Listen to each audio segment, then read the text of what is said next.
प्रस्तुत है कमल संदेश में प्रकाशित अहिल्या बाई का विराट व्यक्तित्व के विशेषांक का ऑडियो संस्करण। शीर्षक है लोकोपकार व कूटनीति का अद्भुत समन्वय था अहिल्या बाई का शासन। लेखक हैं प्रबंध सलाहकार एवं भारतीय संस्कृति के अध्येता श्री शिवेश प्रताप। इस ऑडियो संस्करण के प्रस्तुतकर्ता हैं भाजपा संगवारी। आज से 250 वर्ष पूर्व लोकमाता अहिल्याबाई ने एक शासक के रूप में न केवल अपने राज्य में बल्कि संपूर्ण भारत में अनेक धार्मिक और कल्याणकारी कार्य कर रही थीं।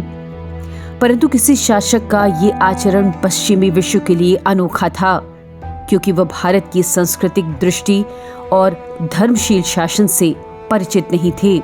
पश्चिमी इतिहासकारों जैसे सर जॉन मैल्कम, जो तत्कालीन केंद्रीय प्रांत के गवर्नर थे और अहिल्याबाई की पहली जीवनी लिखने वाले इतिहासकार तथा ग्रैंड डफ ने अहिल्याबाई के धार्मिक और परोपकार के कार्यों पर आपत्ति जताई और उनके धार्मिक कार्यों से विशेष रूप से प्रभावित नहीं हुए। इन इतिहासकारों का मानना है कि अहिल्याबाई को धार्मिक कार्य पर पैसा खर्च करने के बजाय अपनी सेना को मजबूत करना चाहिए था और अपने राज्य का विस्तार करना चाहिए था। पश्चिम की वेलफेयर स्टेट से 125 वर्ष पूर्व अहिल्याबाई ने भारत में इसका सफल मॉडल अंग्रेजों को कर दिखाया। पश्चिम के अनुसार राजा का अर्थ केवल शासन और शक्ति से अभिहित होता है। इसलिए मैल्कम ने अपने प्रारंभिक विचारों में कहा था कि अहिल्याबाई का अधिक ध्यान राज्य के विस्तार की ओर होना चाहिए। हालांकि बाद में समकालीन विद्वानों और परजीवियों से भारत दृष्टि विकसित कर चुके मैल्कम ने अपना दृष्टिकोण बदल दिया। उन्होंने निष्कर्ष निकाला कि अहिल्याबाई के धार्मिक और कल्याणकारी कार्यों के कारण ही वे जनता में पूजनीय बन लोकमाता कहलाईं। इसके इतर भारतीय साहित्यकारों जैसे विश्वनाथ नारायण देव और वासुदेव ठाकुर आदि ने अहिल्याबाई की धार्मिक और कल्याणकारी नीतियों का जोरदार समर्थन किया।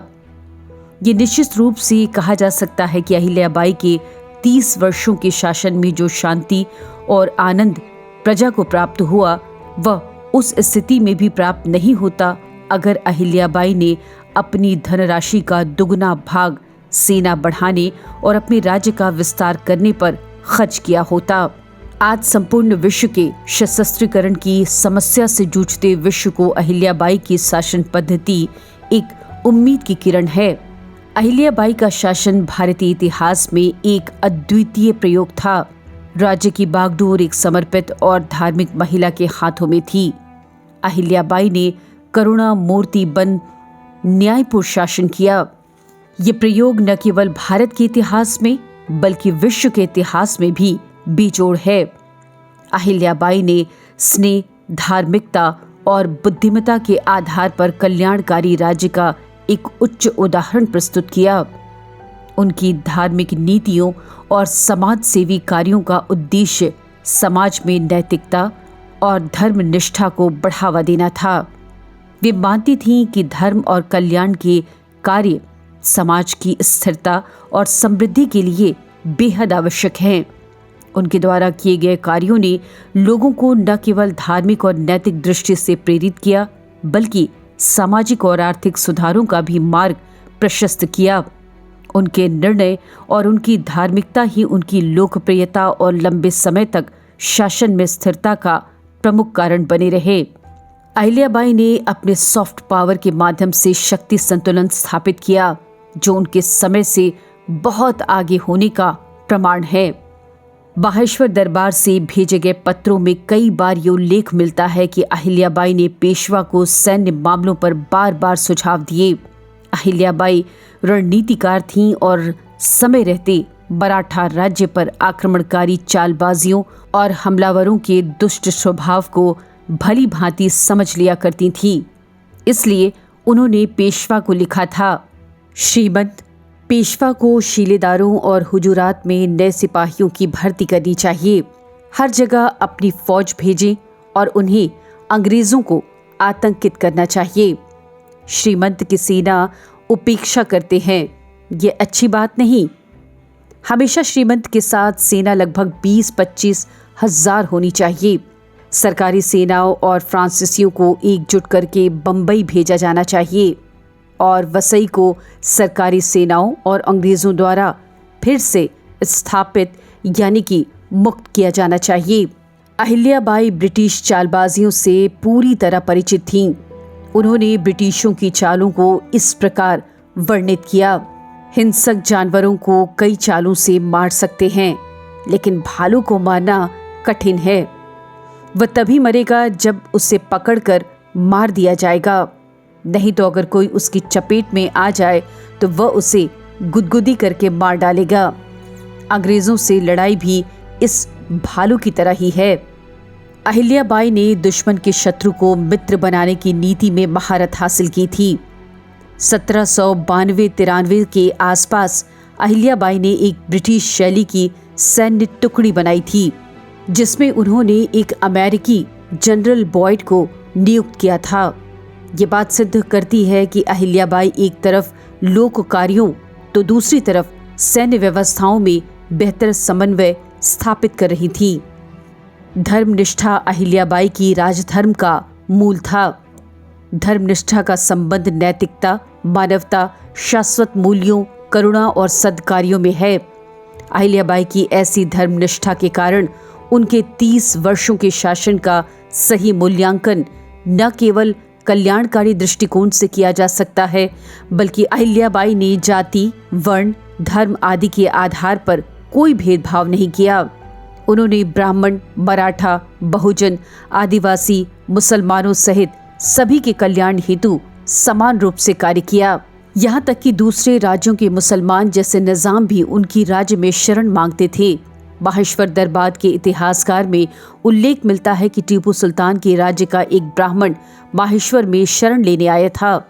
ये दर्शाता है कि अहिल्याबाई के शासनकाल में अन्य राज्यों की प्रजा भी उनकी तरफ आशा की दृष्टि से देखती थी। प्रजा की खुशी और संतोष किसी भी कल्याणकारी राज्य की सबसे महत्वपूर्ण विशेषताएं होती हैं और अहिल्याबाई ने इसे पूरी तरह से अपनाया। उनके शासन के दौरान इंदौर राज्य में शांति और सुरक्षा बनी रहे। समकालीन राजाओं और प्रजाओं ने उनके स्वच्छ चरित्र और जन कल्याण के प्रति प्रतिबद्धता के लिए उनका सम्मान किया।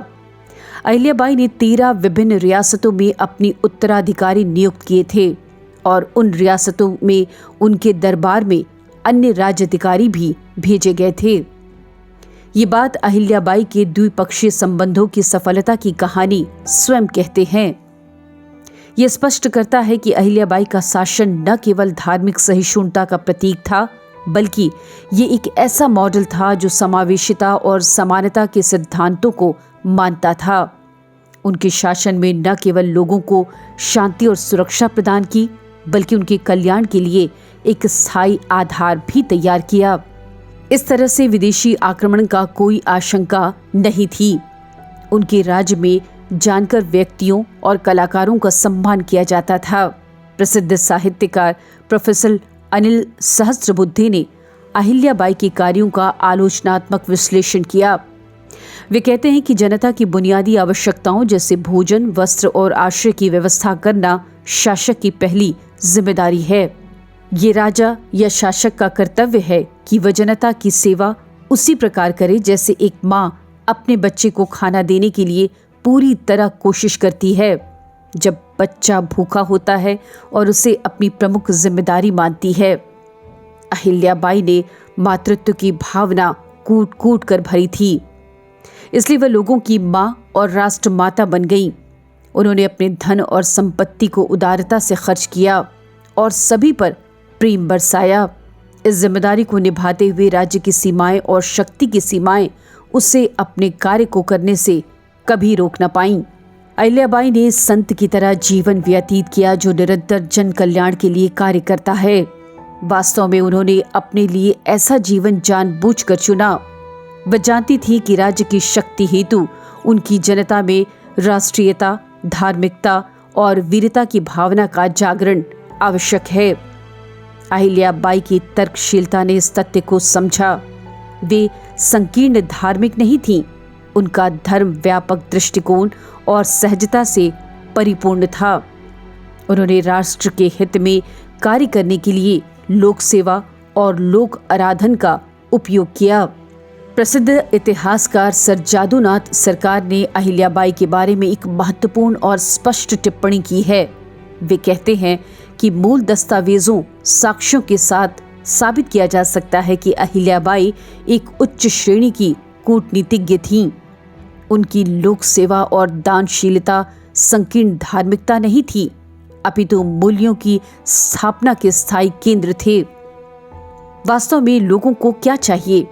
उन्हें भोजन, वस्त्र और आश्रय जैसी बुनियादी जरूरतों, समानता, शांति, भाईचारा, सामाजिक न्याय, विचार और अभिव्यक्ति की स्वतंत्रता और समाज के हर तत्व की आत्मसम्मान की सुरक्षा के लिए कानूनी गारंटी की आवश्यकता है। अहिल्याबाई के कार्यों ने इन सभी आवश्यकताओं की पूर्ति की दिशा में महत्वपूर्ण कदम उठाए। उनके द्वारा स्थापित सामाजिक ताने बाने ने लोगों में सुरक्षा और स्थिरता का एहसास कराया, जिससे वे अपनी आवश्यकताओं को पूरा करने में सक्षम हो सके। इस प्रकार अहिल्याबाई का शासन एक ऐसा उदाहरण प्रस्तुत करता है जो यह दर्शाता है कि कैसे एक संवेदनशील और जिम्मेदार शासक जनहित कार्य कर सकता है और राष्ट्र के विकास में योगदान दे सकता है। कोई भी राज्य जो इन मूल्यों को बनाए रखता है अपने आप को कल्याणकारी राज्य कहलाने का अधिकारी बन जाता है।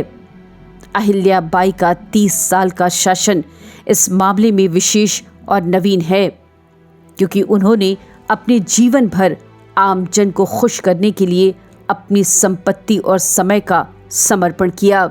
इंदौर राज्य की आय को यानी दौलत और खजगी नामक 2 भागों में बांटा गया था। इंदौर एकमात्र राज्य था जिसमें ऐसा प्रावधान था। अहिल्याबाई की सास गौतमबाई को महेश्वर और चंदवाड़ की उप विभागों का उपहार दिया गया था। गौतमबाई ने उनके संचालन का प्रबंध स्वतंत्र रूप से किया।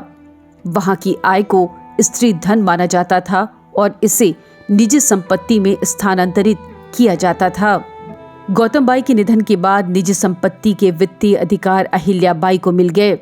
अहिल्याबाई ने अपने स्त्री धन से भारत भर में मंदिरों, आश्रयों, सड़कों, कुओं, खाद्य वितरण केंद्रों जैसे जन कल्याण कार्यों को वित्त पोषित किया। ये एक अभूतपूर्व और आश्चर्यजनक घटना थी। इसके अलावा उनकी दैनिक आवश्यकताएं भी निजी संपत्ति से वित्त पोषित की जाती थीं। अहिल्याबाई दृढ़ता से मानती थीं कि वह जन कल्याण के लिए पैदा हुई थीं और प्रजाजनों के हित की रक्षा करना उनका सर्वोच्च कर्तव्य था। उनके दरबार में न्याय विभाग कमाई के अधीन नहीं था। लोगों को मुफ्त में न्याय प्रदान किया जाता था। लोग अहिल्याबाई की न्यायशीलता के प्रति सुनिश्चित थे। हालांकि उनके पास राज्य, धन, सेना और सभी महिमा शक्ति थी, अहिल्याबाई ने अपने आंतरिक बल पर एक गैर विलासितापूर्ण जीवन व्यतीत किया। कोई भी भौतिक आकर्षण उन्हें कभी नहीं लुभा सका। वह अपने आदर्शों से कभी नहीं भटकी। गांधी जी के शिष्य विनोबा भावे ने कहा था कि मोरोपंत और अनंत भंडी जैसे कवियों द्वारा अहिल्याबाई का जो वर्णन किया गया है वह अतिशयोक्तिपूर्ण नहीं है, वह वास्तविकता है। उनके द्वारा किया गया ये कार्य न केवल देश को एकजुट करता है बल्कि हमारी महान परंपरा की वैश्विक सोच को भी उजागर करता है। क्या प्रेरणा मिली अहिल्याबाई को अपने राज्य के बाहर कल्याणकारी कार्य करने के लिए? एक सवाल या निशान। अयोध्या, वाराणसी आदि स्थान पर उस समय मुस्लिम शासन के अधीन थे। उन्होंने उन राज्यों के शासकों से मंदिरों के निर्माण या पुनर्निर्माण की अनुमति कैसे प्राप्त की होगी? अहिल्याबाई ने अपने व्यापक वैश्विक दृष्टिकोण से कल्याणकारी कार्यों को प्रेरित किया। उन्हें अन्य राज्यों, विशेषकर मुस्लिम शासित राज्यों में मंदिरों और अन्य संरचनाओं के निर्माण की अनुमति उनके मजबूत विदेशी नीति के कारण मिली, जो समन्वय और सहयोग पर जोर दिया करती थी। हैदराबाद के निजाम हो या टीपू सुल्तान, सभी ने अहिल्याबाई के प्रति सम्मान और स्नेह प्रकट किया। ये अहिल्याबाई की विदेश नीति उम्दा थी। अहिल्याबाई ने मानवता और कल्याण के मूल्य पर अपने शासन का संचालन किया।